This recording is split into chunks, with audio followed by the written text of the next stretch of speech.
إياك نعبد وإياك نستعين، وأشهد أن لا إله إلا الله ولي الصالحين وناصر المتقين،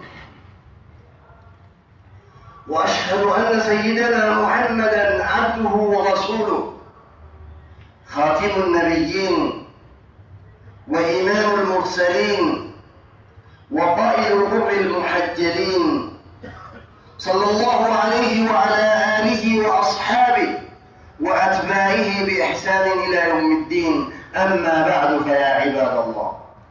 Ndugu zangu, bado tunaendelea kuzungumzia maudhui ya hija, kwani maudhui ya hija ni maudhui muhimu sana, ni bado ni nguzo katika nguzo ya Uislamu. Katika hija kuna maqasid. Allah jalla jalaluhu wakati aliwekea sisi kwenda hija, kuna lengo, kuna maksudio. Ibada yote kuna lengo na maksudio, isipokuwa sisi tunajua baadhi ya maksudio na bado hatuelewi baadhi ya maksudio.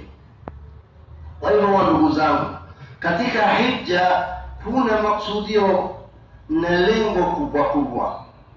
Kitu ya kwanza, hija inabeba katika pepa yake mambo mengi. Kuna makasidi ndani yake, kuna maana ya kitu fulani ndani yake, kuna rasail, mabarwa ya kunabihisha sisi ndani ya hija. Katika hiyo maksudio ya kwanza kabisa, sisi wakati tunaenda hija, bila shaka tunabadilisha nguo zetu, tunavaa kila moja kitambaa mbili ya kujifungia huko chini na ya juu. Hatuna sewani wala kofia wala masoksi wala viatu wala nini, hata viatu ni ope. Hiyo inamaanisha nini?